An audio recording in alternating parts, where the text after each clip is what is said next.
Bismillah ar-Rahman ar-Rahim. Assalamu alaikum. Today we're going to talk about a new subject.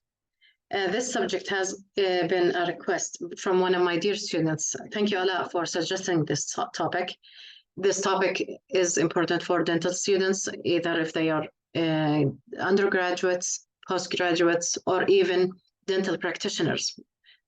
Those who are opening new clinics, are beginning new practices, and they really want to learn while they are going through their path.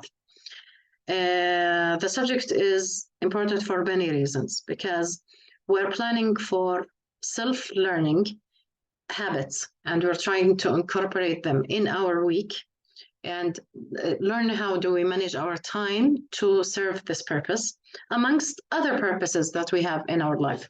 So we're going to talk about goals, and maybe as a dental student, you may be caught here. You had an idea to become a dentist, you've gone through the years of dentistry, you begin to get excited, and you're somewhere here close to the graduation, and this is where you're going to have your comprehensive exam.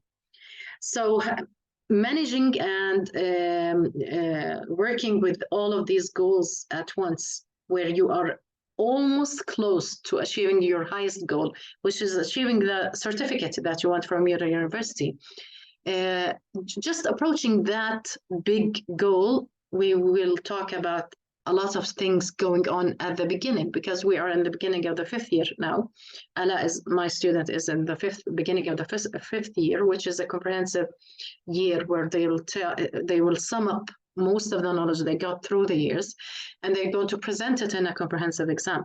So this applies for students who are working with board exams, these are with practice licensing exams, also with the students or even practitioners in their clinics, beginning their role as a dentist in the actual world, and they find that what they have learned in their school was still not enough to face actual daily challenges.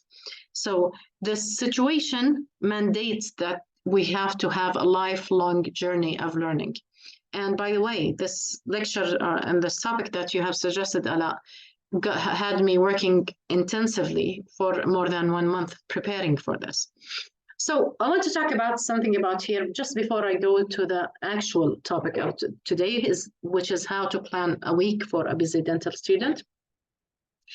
That we are going into a new practice where we're going to become dentists in a couple, maybe a number of months, and you're going to become a dentist and you begin practicing. Then you're faced with the life challenges. You will have some ups and downs, and then we'll face some life challenges, and then we will begin rising up more.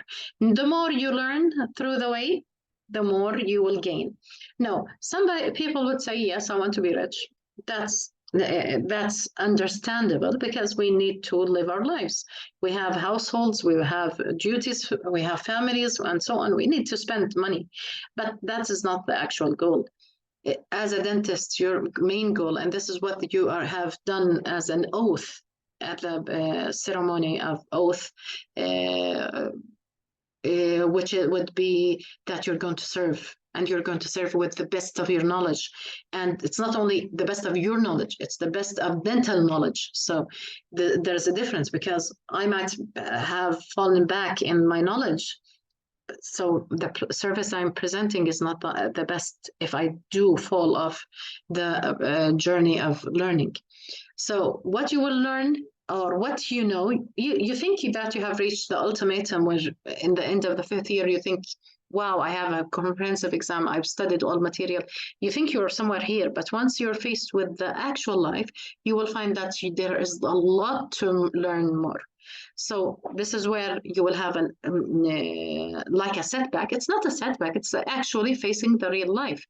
And going out of the bubble of having a university teacher, a system in the university where everything is supported, you have mentors around, you have people to ask around, while when you go into your own path in your clinical work or your postgraduate studies or whatever, you will find that there are more challenges for you to learn about. And then you have reached the ultimatum that you're serving your patients with your best. Okay, so I have to go and delve into my final goal, before I begin with my initial goal is how to plan a week in my dental studies in 5th year. So the ultimatum goal, looking at that big dream, looking at that big purpose of my life, which is having this profession, which is dentistry, and I'm going to serve people through my profession.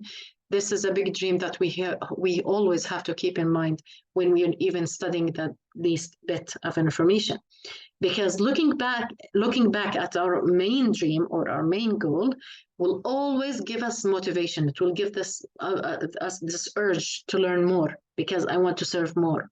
So whenever you're looking at your big goal, you begin to achieve small goals going through it. But if you're not clear, what do you want? Am I going to serve? Am I not? Am I going to, like this hesitation, what are you going to do? Is it just a side profession for you? Is it a main profession for you? When you're in the area of hesitation, your journey will become unclear, because the dream that you want to reach, or let's say the end point that you want to reach, is not clear.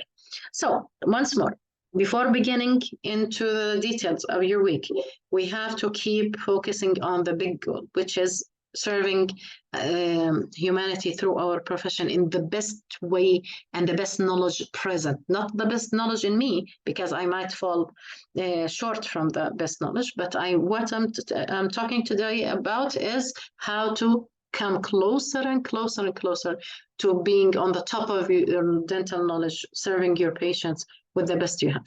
And we as Muslims even have a bigger purpose, which is pleasing Allah, that who always asks us for doing our best to be from the Muhsinin, and we ask Allah to be from them. Okay, so how am I going to turn this into a video? So how do I master my week? I'm working in a week. I'm a dental student. I'm a 5th year student. I have a lot to study. Okay. Excuse me.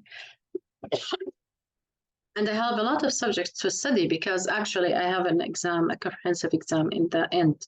But still, I have clinics. I have to manage the clinical time. Then I'll have some lecture times, and then we'll have some time for myself to eat and manage my food. And some of you are in dorms, so you have to manage your food, your transport, all of these stuff are all gathered together in one place.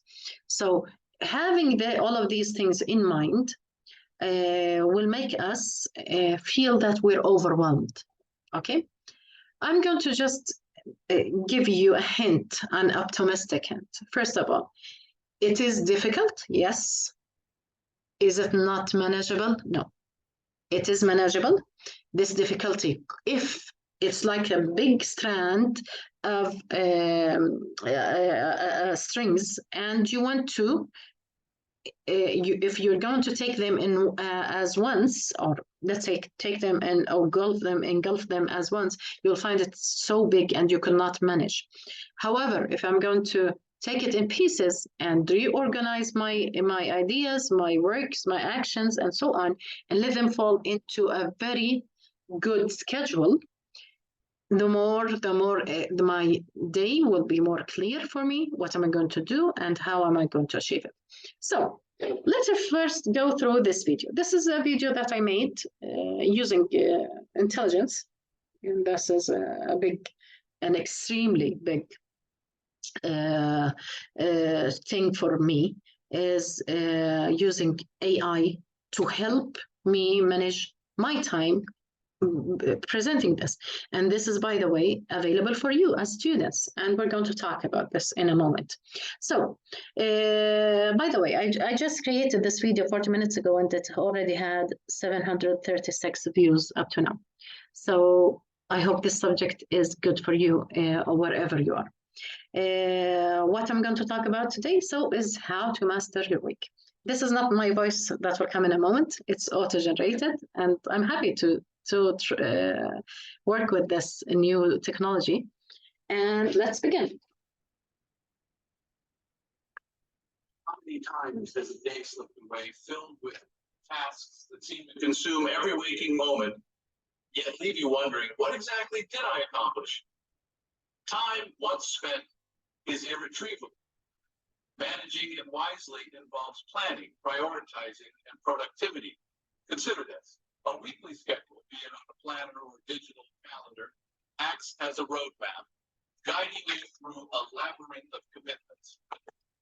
Okay, so the first part of the video is talking about the importance of planning. And this is very important for you as a dental student, okay? So planning includes the actions of the day, actions for a week, and actions for a month. We're going today to talk about only the week. We're not going to talk about the month and the year and so on. We're going to concentrate on a week. So this is the unit that we're going to use for today. It's a working week. The whole week, by the way, the working days and the days you're off, even if they could be either the weekends or some days you have in your schedule that are free. Sometimes it's a session that you're free in. So the first thing we're emphasizing on is planning. So the plan is part of and center in our plan. It's the main goal is to plan and teach you how to plan. And by the way, what we're going to learn through this video as well are a bunch of habits that you have to develop and take in, because habits make you more consistent, so you achieve more by creating habits. A habit means that's something you repeat. A habit means something you do daily. A habit means something you are committed to. A habit means something you are happy to do. A habit is something you build yourself by. قليل دائم خير من كثير منقطع. It is a general in all scholars around the world. They insist that habits create more for you than activities or actions you do suddenly or out of an idea and so on. So we're talking about habits. So the first habit we're talking about today now is planning. The unit of planning we're going to do is a week. Okay. Classes, study sessions, workshops, and more. It's your personal GPS, steering you clear. So we're going to place in that schedule. We're going to do a schedule. We're going to put our weekdays, and we're going to, for you as dental students, I know that you alternate between clinics every 2 weeks. So let's say week 1 and week 2, this is what you're alternating through, but still the time allocated is the same. Let's say you're alternating one pedo clinic, then one ortho clinic. They 1 week you will be in pedo, the next week will be in ortho, and then you go back to pedo. So you're going to plan 2 weeks, but actually in 1 week, because the time allocated for each one is still the same time and the same lecture. And notice that he said that it's a GPS. Okay, I said it because I made the videos, but the idea is it's like a GPS because part of you knowing how to go through a path, you have to know where you are at the moment. So it's a GPS. Once you put it on paper, believe me, and I've done it many times, and I've been through this many times. A lot of things, when you put them into paper, you write them down, even if you're scribbling them down, you're still in the planning stage. If you like to do a mind like storming for ideas before you begin planning, it's even better. But once you see it in front of you written, that's your mind saying that I'm going to do it. And I've had the quote, I just forgot from where I heard it, that whatever you write, you are destined to do. Okay? So if you're planning and you write it and you put it down in writing, suddenly something happens to the brain where this will keep flashing, even in your subconscious. Once you've written it as a plan, part of a plan, even if you lose that paper, even if you put it away, your mind will really, really consider it as something flashing, even for your subconscious, will be working towards achieving what you have written. So what you have written is what are you destined for. So many videos, many quotes, many scholars, I've been through their videos about motivation and so on. They say once you write it, and you write it clearly, and this is what we call SMART goals. SMART meaning the SMART is a short term for many things that you have to have in your goal. One of them being specific, one of them being achievable, and so on. And time related, and you put your time in. You if you can say it, and then if you can write it in clear words, that is excellent. That is your roadmap, even for your subconscious. So this is a GPS, an internal GPS for your road through the week. Of the chaos of disorganization. Okay. Chaos. What does chaos do? Chaos is fawda, everything in one place. I always put it or I say it resembles somebody who wants to build a building. Okay. Say that somebody has allocated a land for a building. He put in all of the iron he's going to use. He put in all of the cement he's going to use, all of the blocks, all of the stones, all of the furniture, all of the art he's going to place in this beautiful building that he has. But if everything is over each other, you cannot use anything.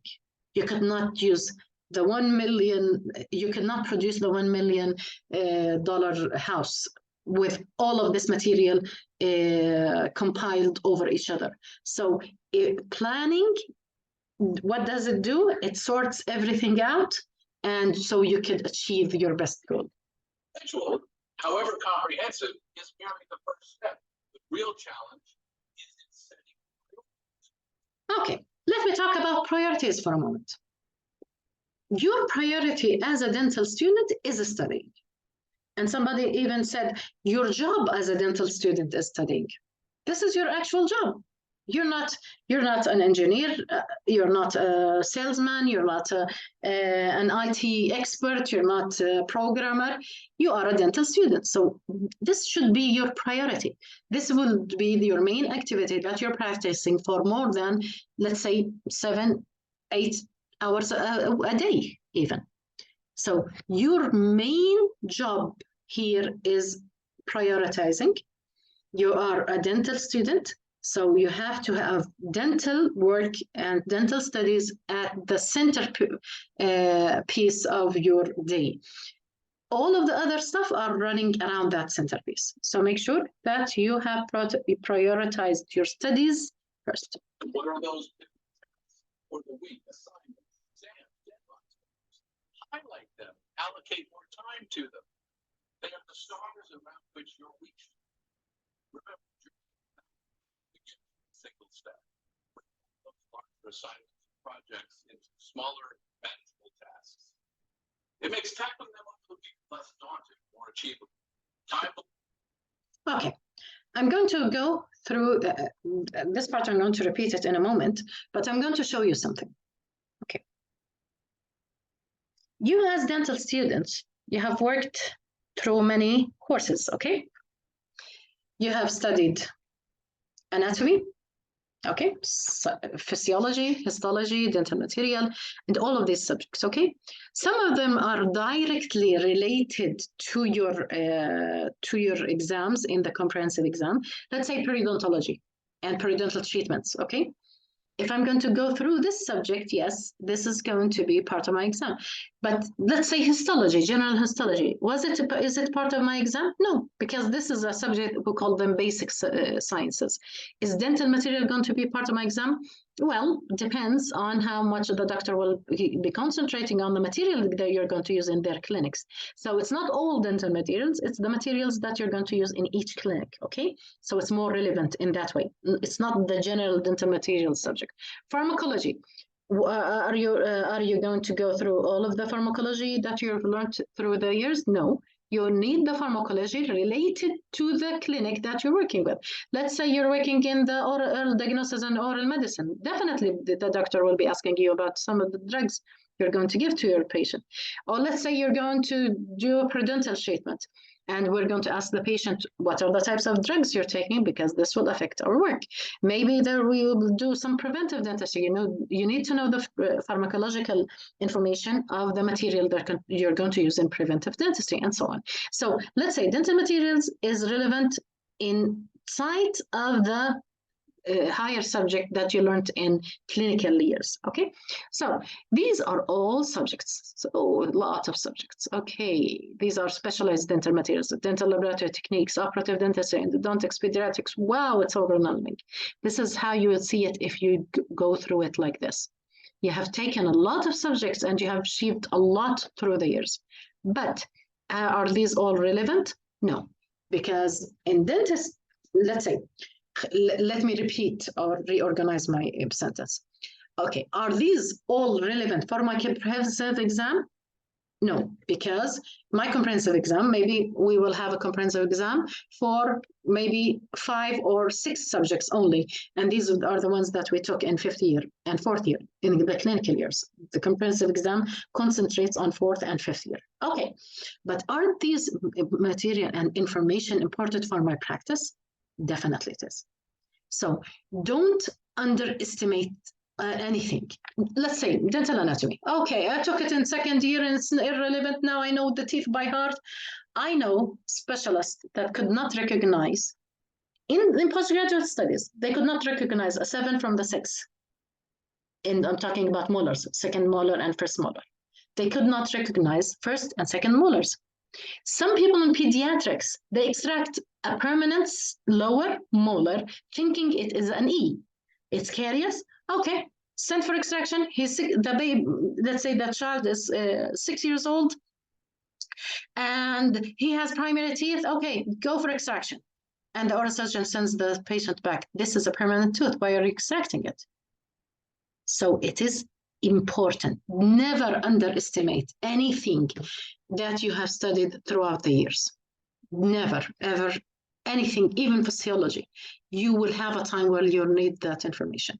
So self-learning, you will always come back and forth on these basic subjects, but in relevance to the dental subjects. So always look at them. I'm not going to restudy them, but once I go through a piece of information, for example, in operative dentistry, I take a piece of information, for example, when I'm going to do my ID, I'm going to do some block with anesthesia.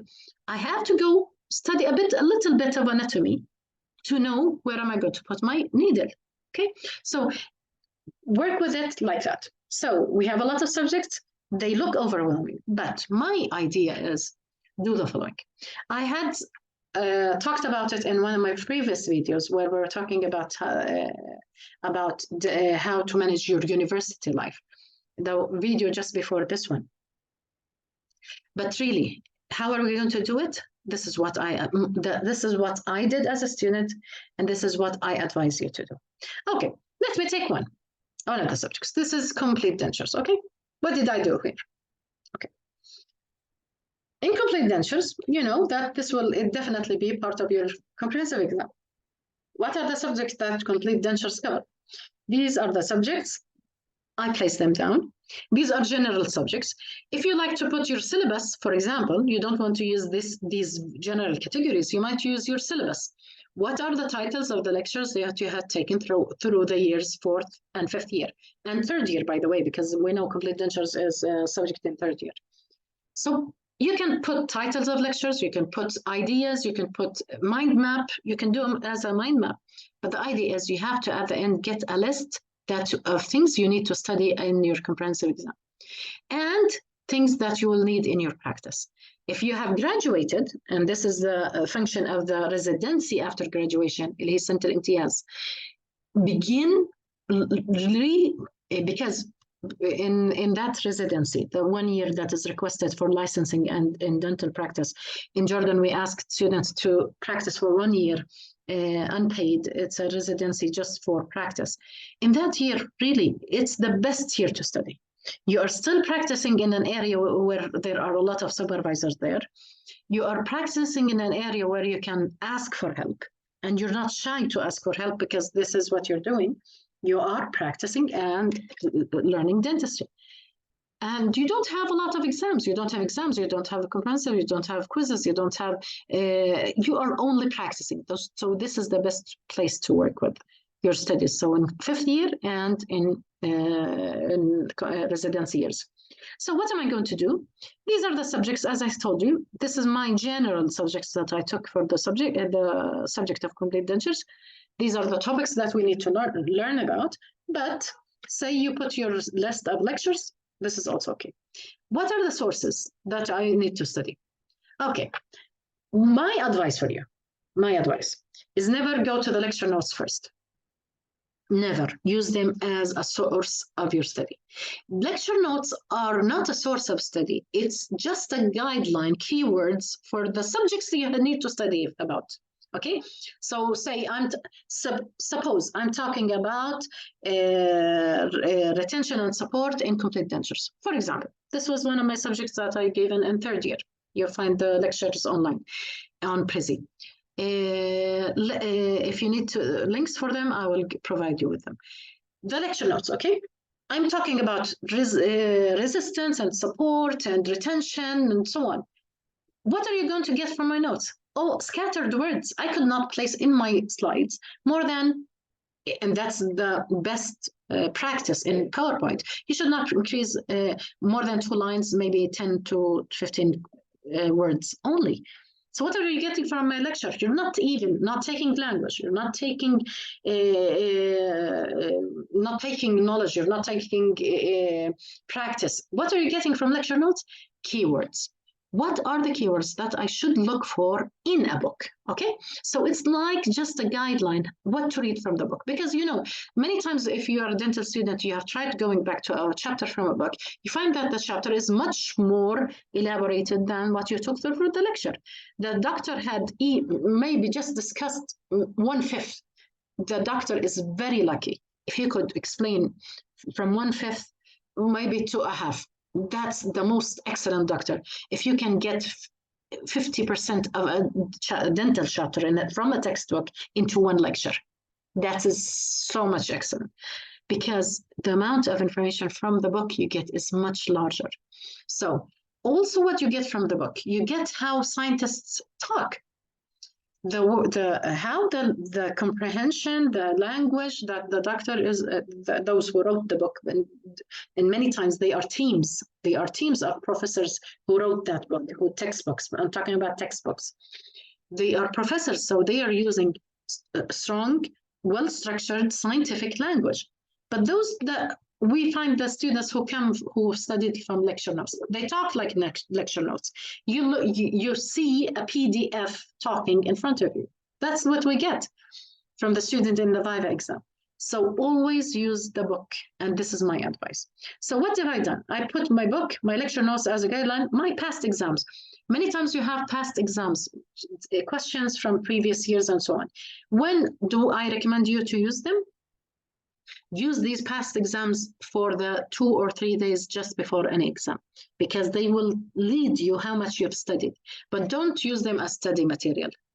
These even are worse than lecture notes, because past exam, sometimes you would even have incorrectly coded past exams, where they put the correct answer as something, and it's not that correct answer. So make sure that you're using these just to check that you have studied well from your book. Any question you are still struggling with, go back to the book and find the answer for it. So what have I got? Now I'm going to minimize this to show you what I've got. What is this? This is a visual record of what I know. Okay, so suppose I have, what have I done? I broke down the complete denture study into a list of tasks. What I'm going to do whenever I study this, say I came back from a clinic and the doctor was talking about the oral tissue and mucosa and support areas and so on. I say, wow, that subject is beautiful.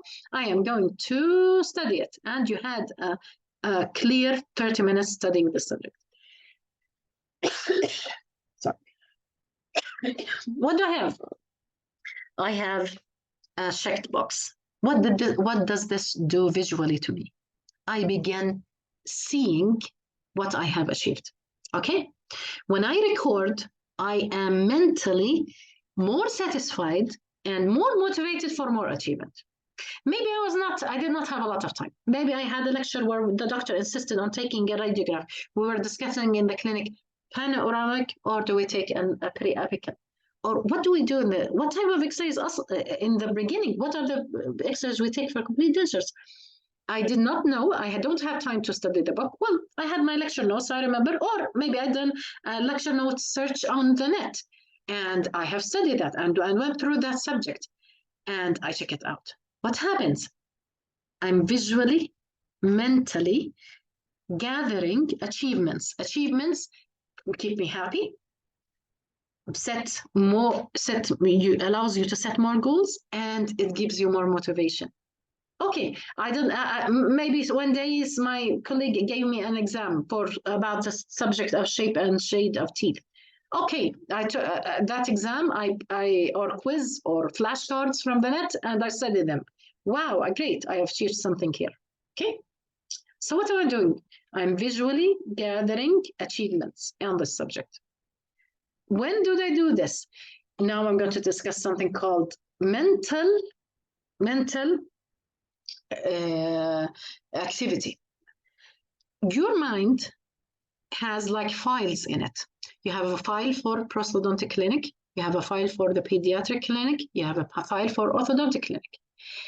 Sometimes if you study a subject and you're not really interested in it, and you have not studied it for a long time, and it was maybe more than a month when you have seen a patient from that subject you're going to study, your brain thinks about the information as irrelevant. But take this scenario. Suppose I had an orthodontic clinic, okay? And the doctor was discussing retainers and what are the functions of retainers and why do we need retainers in ortho? What will happen is that your mind will be more readily available to absorb the information. So studying that bit of information from a textbook will plant the information so deep, you will be amazed how much you took. Why? Because the brain has gone through an experience where that subject is flashed and ready to achieve. The mind is taking that subject as it's a red alert, or let's say a flashing subject in the mind. So anything you will learn in the couple of hours after that, you will have the information put in the correct file, in the correct position and deep in your mind, because you're interested. You had some questions not answered by your doctor. The other students have comments. The patient had asked you some questions, and your mind is ready to study. So make use of this. So this is part of our planning. If I'm taking complete dentures, I open the subjects of complete dentures and say, what am I going to study? So this is what is called the planning for the actual study session. What am I going to do in the actual study session? So I'm using my mental abilities, that it's readily. I'm using my vision to visualize achievements. I'm using my psychology. What am I talking about psychology? This subject works with the psychology in the best way. What do I mean? Okay, let's say in complete dentures, maybe the worst subject maybe was occlusion. I'm talking about myself. Occlusion, I did not understand that when I was an undergrad. I did not understand the subject of occlusion in complete dentures. I know curve of Spee, I know curve of Wilson, but the idea of which cusps come in contact, what do I do in excursions, what does this mean, what is the relation of occlusion to RCP, and so on, what is the envelope motion for the jaw? I know, yeah, I memorized them, but I did not understand them. I felt that this was a complex subject. But what will happen? If my psychology for the study session is ready, I go and I feel motivated, I go and study a hard subject. Let me take a hard subject, maybe occlusion, okay? No, maybe I was tired today. I had an exam, I had a difficult day, I'm tired. What do I want to study? I'm not that motivated, but let's talk about complete denture. I love the issue of aesthetics and complete dentures. I like overjet and overbite, how set teeth and how do the teeth look natural and how do we make the gum line and how do we carve. I go to the subject of laboratory work and how to do, for example, festooning. That's the subject. So if I was motivated, I take a hard subject, and this will even motivate me to do other sessions of study. If I'm not motivated, I look at this list because today was the complete denture clinic. I look at this list and find a subject, well, it looks interesting. Let me dive into that. Okay, so if I'm feeling low, I take a subject that I love. If I'm feeling, and a short subject, this is also another thing. Short makes smaller chunks of information are easier digested. So take a small subject, you feel interested in it, even if your body is still not motivated to do the work, but just begin reading, just as if you're reading a magazine. Once you go into it, just pass the first 5 minutes of reading and you will get into the mood, into studying even more. So if my mood is high, I study a short subject, a hard subject. I'll take 2 hours. I will have 30 minutes, every 30 minutes have a relaxing session. If I'm not interested, I would keep choosing the subject of the clinic that you were in today. What's what I'm insisting. If you are into the mood of orthodontics, you are more readily to absorb information. If you were in the oral surgery clinic today, you will absorb more oral surgery subjects. So go to the list of oral surgery and see where are the empty areas. So what are we doing here? We are building colors. We're checkpointing subjects. Wherever I check more, this is what I'm doing. If I have a weekend, I also use my motivation as a guide. Do I study hard subject or a smaller subject? Do I study for 2 hours sessions or do I study for 30-minute sessions with 10 minutes breaks, okay, every 10 minutes. So this is the idea of working in 2 subjects. But I'm going to go to another one. I also made this today, but this was it was all handwritten at my time. I done them in the comprehensive year, and these were all in really helped me. These were my mentor through that comprehensive year. Okay, let's take another subject. This is aesthetics. Okay, I don't know what your syllabus is, but say these are the general subjects that you're learning when you're taking aesthetics. Okay, that were just some of these marks. Okay, so source 1 is a book, source 2 is notes, lecture notes, and source 3 are past exams. If you had the chance, now let's say assessment of facial proportions. If you had the chance to delve into this source, you've studied the book, you've studied the doctor's notes, you've studied the past exams, you could put here your preferred methodology, your preferred source. So if I'm going to go through an exam, I don't go through all of these 3 once more. What do? I have something here written where this was the best source where I've seen this. Maybe it's a video. Maybe you were having some time, you were tired, you were not into opening a book. Okay, let me see a video. Okay, I was doing bonding today.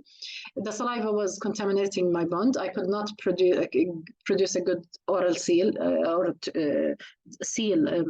moisture seal around the tooth. And what are the ways to moisture seal? Okay, I was not into taking out a book and writing and taking notes. Okay, maybe I went through a video. And that video was excellent and I loved it. Okay, put it as a YouTube. Always put your preferred source on a subject, for example. So if you had gone through all of these, you can choose your preferred source. If this preferred source was a video, was an instructional video from the doctor, maybe you found the doctor notes excellent and that doctor made you some lecture notes that were beautiful and comprehensive. Okay, so what do I get from the preferred sources? Maybe it was a review paper. Maybe you were Googling that subject and you went into a Google review paper for tooth wear, dental wear, because of clenching and bruxism. Maybe that review paper was excellently written. It was even more generalized. Yeah, let's say it suited you more as a student than a textbook that was most textbooks are written for specialists. So as a dental student, you want just something so comprehensive to collect the information and so simple for you to understand. Okay, then put that paper, the title of the paper, the review paper that you found. So this list of preferred things, this is your list of what you will do and study when the exam comes. You're not going to open the book, for example. You had a good, excellent review paper on the subject. Go and study from the review paper. Okay. what happens if I reach the exam? Let's say I haven't gone through tooth whitening. I haven't gone through it at all. I haven't studied anything at all through the year. And now the exam is approaching and I need to study this subject. This lecture I didn't study, not from the doctor's book, notes, not from the textbook, not from the past exam. What do I do if I'm approaching exams? This I use this only, the source number 3, which is past exams. I use it only if the subject has not been thoroughly studied before the exam. So what do? I use the exam questions to go back and look in the book for the correct answer. So once more, look, I'm always referring to something other than the exam papers, past exam papers. Why? Because past exam papers, I told you, they could be incorrectly coded. So I'm always, but use the exam. Let's say, what is the best bleaching technique for open bleaching? Okay, where you open the canal, you place your bleaching material, and you send the patient home for 1 week. What is that best material? Okay, this was the exam question. I go back and look through the material or through the textbook or the doctor note to know what is the correct answer here. Okay, so once more, this is only used as an emergency plan. This is an emergency plan. The exams are approaching and I haven't studied this subject yet. So I studied through the exam questions from previous years, from board exams, or whatever my source is, where I got my questions from, and then check the correct answer. Don't trust the correct answer in these sources unless it's an educational institute that is presenting these questions. Why? Because it could be past exam questions that students are answering for each other, and the student could be placing an incorrect answer. So go back to your sources and get the answer, just this specific question. Okay? So this is only an emergency plan. So this is how we study, taking into account our psychology, taking into account our motivation, taking into account what was my clinic today, taking into account is the exam close or not, taking into account, by the way, these preferred, one point I did not tell you is join forces, you and your colleagues. For example, this subject of veneers, I haven't studied it yet. The nerds if you do a collective schedule like this, for example, and one of the nerds that you really trust, some people who are really studying and they might go through all of these sources. For example, the indications and of these, they studied all of these resources, okay? And they might find a review paper and they will tell you, if you do these collaborations with groups, study groups in your batch of students, those could tell you what is the preferred. They will give you the net of their effort. They will tell you the preferred reference for this. Okay, so if you do collaborations and you do these schedules collectively, a group of students studying together, and this is one thing that you have to have as a habit, gathering around you positive people who are studying. Once more, this is your job this year. You are a dental student, you're studying. This is your main job that you're going to do. Okay, let's go back to our video. And this was about planning. So we're taking all of the issues that we're passing through and planning our study. Okay. Sorry, let me go back here. Just go back to gather up the information.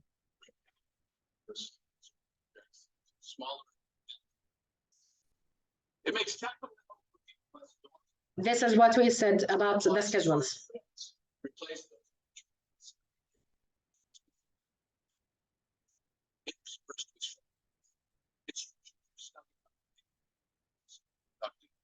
And speaking of productivity, multitasking, juggling multiple tasks simultaneously may seem efficient, but it can actually reduce your productivity and compromise the quality of your work.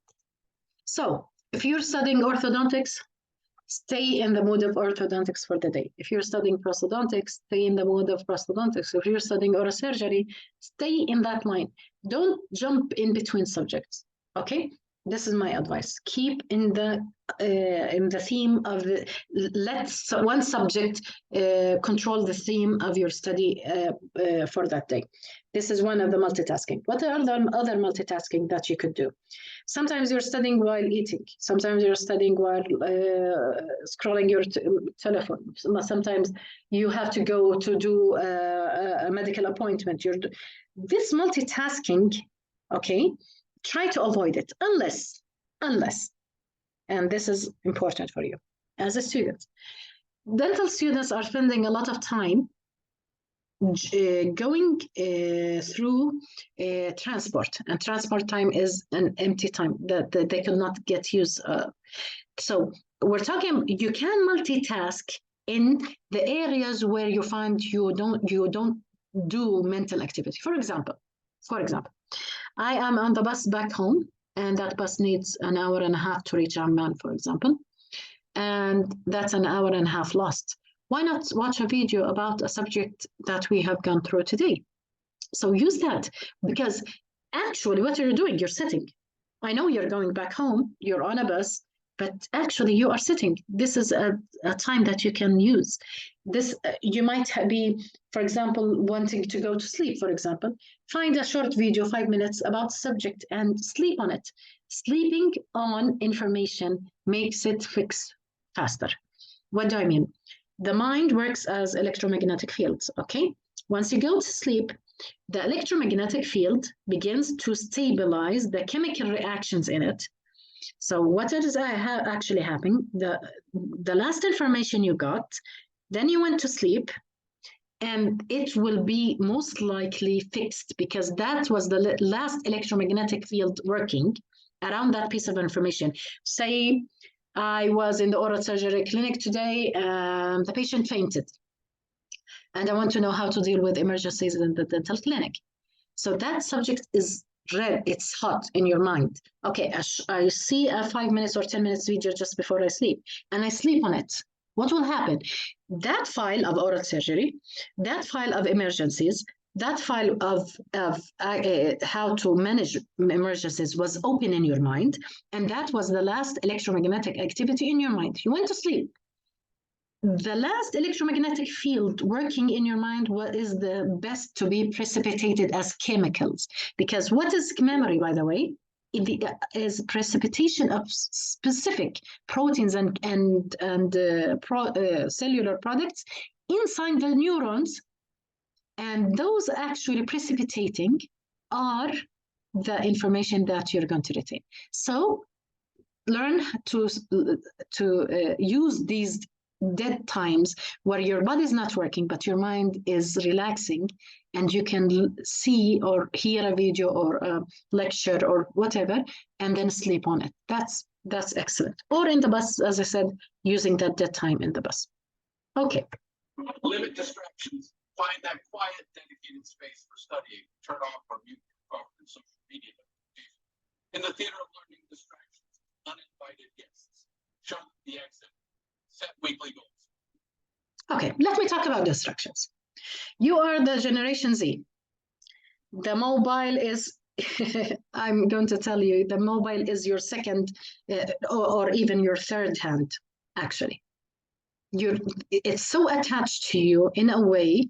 And by the way, this infection has reached us. We are, for example, my generation is over 50 at the moment. I'm approaching the 50, happily, as I call it, the golden age. And we are getting the infection. But the thing different from us than you is we have a lot of information to build on, okay? You don't, in your situation, you're still young, you don't have a lot of experiences to build on. So what you're taking into your mind from the media is affecting you, okay? And it's affecting you more deeply. And you are totally dependent on your mobiles. So if you're going to really study, put away the mobile, put it silent.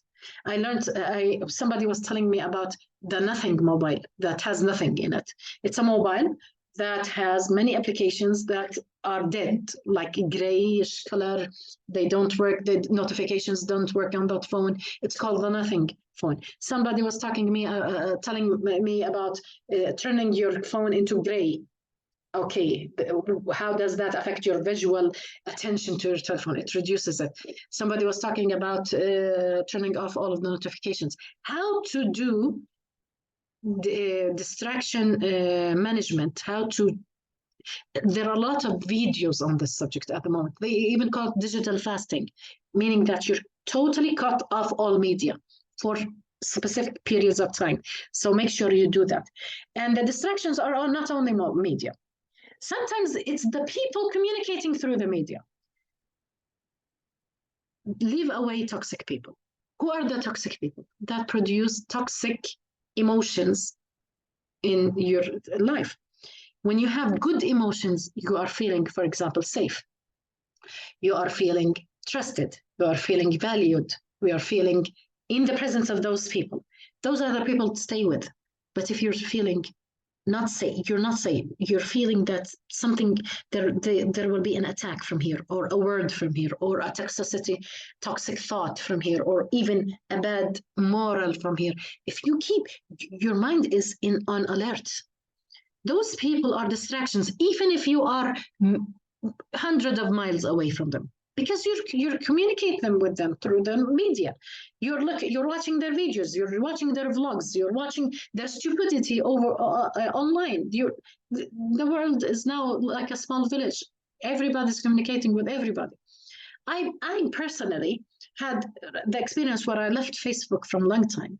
Since 2016, I've left Facebook. I might come back to it just for specific purpose. But the idea is, on Facebook, what do you see? You see all life activities. But then I joined LinkedIn, and only this year, where I have really made it a daily activity to go through the LinkedIn, because LinkedIn is a professional platform. People bring their achievements, their certificates. I felt something new. I felt that I'm in a new group of people. I'm seeing more news.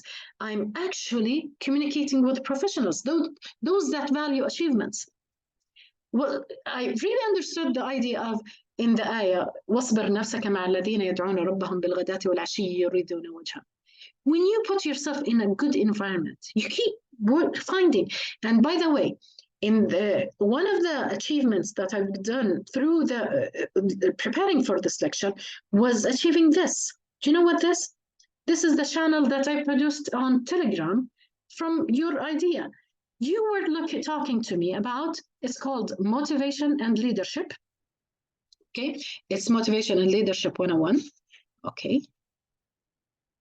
I still have not publicized it, by the way, just to make sure. I haven't publicized it. So that's why the subscribers are still low, but still it's growing. But the idea is, whenever I see something, this is all from LinkedIn. I keep gathering things that are motivating. I found them, I was preparing them for you, by the way. Then I found them motivating me. And I found a lot of stuff.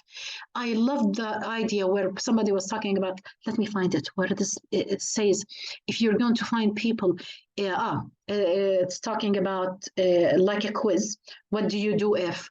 And it tells you, if you are surrounded by toxic people, what do you do? Do you know what you do? You leave them and go around mentors. Who are mentors? Mentors are people that motivate you, that you learn from. I love this guy on, he's called AIW. I don't know exactly who is.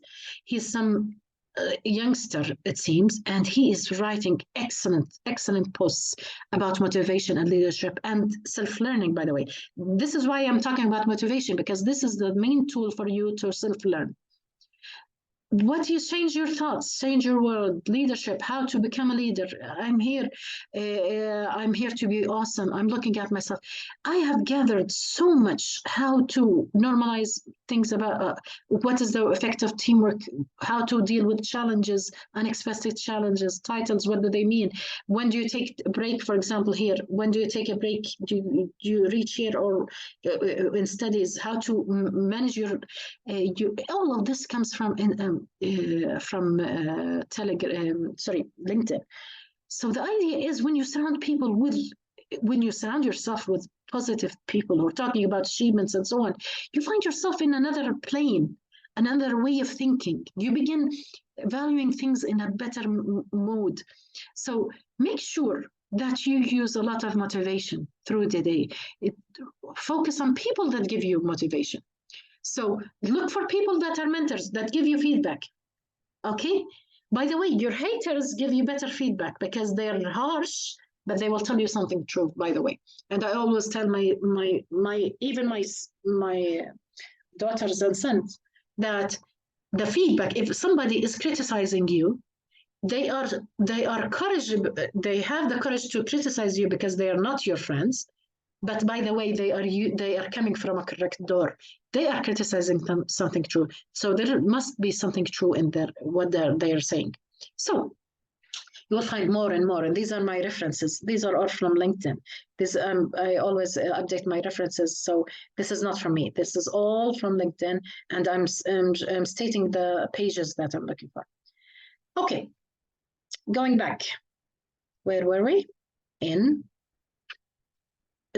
removing distractions, and one of the main distractions in dental students are their colleagues, toxic people, even somebody from far away. Know what you want to account. It gives you a sense of perfection. Just describe productivity techniques like the maintain concentration. Imagine 25 minutes of focused work followed by a 5-minute break. It's a rhythm that keeps you engaged and rested. But as in life, flexibility is key. Review your weekly schedule regularly, adjust it as needed. Why? Suppose I was planning to study oral surgery today, but something happened that day. Okay, I'm sick, my body's too much tired. You have to have the flexibility. And one of the things, the beautiful things that I've seen from LinkedIn, once more from LinkedIn, it was like a map where it goes up and down and says, this is your today's achievement. And it's okay to be lower the next day, but you're going to go back higher because you have a plan. So if you have a setback in one of the days, don't be halted by it. Be flexible, rearrange, and review. Sometimes you set for yourself very high goals for that week, and you discover that those goals were too high and you could not achieve them. You could adjust next week's planning. Stay on track, but remember, detours are allowed. Self-care is not an indulgence, but a necessity. Allocate time. Nature. Keep in contact with the sun, in contact with plants, in contact with open skies. And this is one of the things that I extremely love in just our university, that it has this landscape where it's flat and the sky, you could see it for kilometers in front. The scenery from our university into the open land and the sky, because we're not in a mountain area, it's totally open, is extremely beautiful. Look at the sky, look at the sun. Keep in contact with nature. Don't keep in the closed doors. Get out and see some sun and see some nature. Time for exercise, relaxation, socializing. Well-rounded schedule is not just about tasks, it's about personal well-being too. Stay clutter-free workspace. You stay. Okay, clutter. What do we mean by clutter? Be a minimalist. That's the summary of it. What is minimalism? Keeping the least amount of material in front of you. The desk that has only a computer, a notebook, and a subject or textbook to study is different from the office or a desk that has makeup, has teddy bears, has yesterday's food dried in a plate, has some rubbish on it. Whatever you see in front of you on your desk that you're studying is going to take part of your mind. So declutter. Make the area that you're studying is totally clean. Stay focused, stay efficient. If a particular subject or task seems like an uphill climb, ask for help. Professors, tutors, classmates, they are your support system. Reach out. Yes. And one of the beautiful things in university, you learn how to give. It's not how to take, by the way. And many influencers now are talking more and more about this, that they're saying even, we're not sending our sons or children to university to study, by the way. we know that what university gives you is the 101 of the specialty. There is a lot of self-learning to do, but we send our children to university because we love them communicating, knowing, and networking with people that are successful. How many people? Let me talk about my generation once more. I'm 50, around 50, very close to 50. Okay, so I'm 50 years old. How many people did I know through the university time when I was studying as a dental student, and still those contacts are have achieved great achievements in life, and I'm proud that I was they are part of my network. A lot. So the years that you're spending in university, you are reaching out to many excellent people. And one of those excellent people are those that give. This is the idea. They are students, such as you. They have tasks that's just as you. They're busy just as you. They are doing everything just as you. They have the same load just as you, but still they're helping students. They're giving consultation sessions. They might be recording videos. They might be summarizing lectures. They are giving. Those are excellent people. And by the way, what you give will be more retained. يعني really, I really understand the quote when Rasulullah صلى الله عليه وسلم says, خيركم من تعلم القرآن وعلمه. When you put yourself in a position where you're learning a piece of information and you're teaching it to others, once you give it, you got it. Once you give it, you got it. The piece of information, you teach it to others. What happens is, that piece of information went into your mind, it went into all of the processes of retention, then it comes out in a simpler way, because when you teach somebody, you're going to simplify the complex idea. This simplification is a very higher rank of mental activity than simply learning and memorizing the information. So really, those that are giving, they are like a seed that keeps giving and giving and giving. How do they do it? They are students just like you. They have the same things in life they need to do just like you, and still they're giving. This is an excellent opportunity to learn from those people. They are just excellent people. Ciao. Plan for fun. Schedule leisure and fun activities. So how do we schedule for fun? Make fun a gift for you for achievement. Make it like a prize that you get. So say today I would like to go out with my friend so and so. Okay, make it as a prize. If I achieve this and this and this, I could go out today. Okay, or I want to call somebody dear to my heart, my mother, my father, my brothers. I miss them. I want to talk to them. Okay, let me just like 20 minutes do this, and then I'll talk to them. So make those fun things, and make sure that those fun things are correct. Don't do fun that is toxic. Don't do the fun that your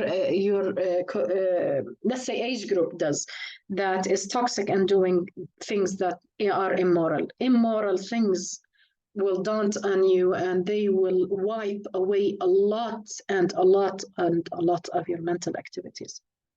Something to look forward to can fuel your motivation to stay on track. Procrastination is a time thief. Identify your procrastination triggers, develop strategies to overcome them. Breaking tasks into small.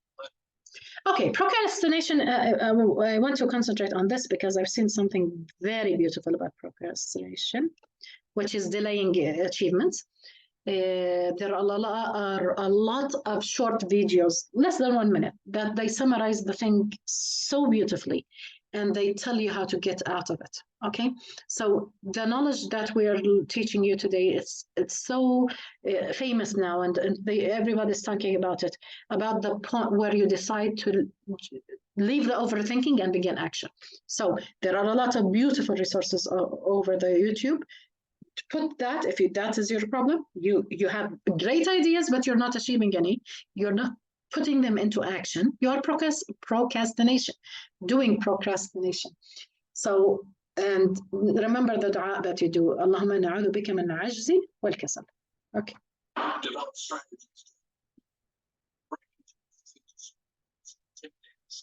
Starting easy.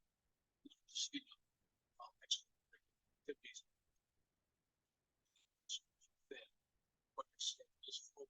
It's okay to say no. At the end of each week, reflect and adjust. What worked, what didn't. Use these insights to refine your time management strategies for the following week. In the grand tapestry of life, each thread is a moment, a slice of time. Weaving them together into a meaningful, productive pattern is the art of time management. It's a skill worth mastering, a habit worth cultivating. Okay, so that's the end of our video. I was happy to, this is the first time I've used a video AI program, and I thank them for being so simple. And I simply clicked, logged in through my Google account and put a text that I prepared for you, and it created a video out of it. It was so simple. I'm happy to do it. I've learned a lot, by the way, trying to teach you. So once more, we have a goal in life. That is an excellent goal, is to achieve, okay? Achievement, your goal should be something big. The goals don't end in the end of the life. There is another life thereafter. So make sure that what you are achieving is halal. Make sure that what you are achieving is through excellent service. Make sure that what you are achieving is going in line with your correct science. And I hope that each one of you would really achieve something big and come and convey the good news to me. Okay, so time flies. We have finished our lecture, and I love the quote where once more it's present in our Telegram channel about motivation and leadership, where it says, "Time flies, but you're the pilot." So our time flew very fast. Thank you for being part of this experience. Ala, many things. What I've learned through this has been a lot. And in the comments, please give me suggestions for more and more ideas. I'm not sure if the idea will be put into action. What I'm sure about is that if it was, I feel that you really need it, I'm going to give it my effort. I love teaching. I love learning and self-learning, by the way. Thank you very much. Alhamdulillah. I ask Allah to grant us acceptance and grant us ikhlas. Assalamu alaikum wa rahmatullah.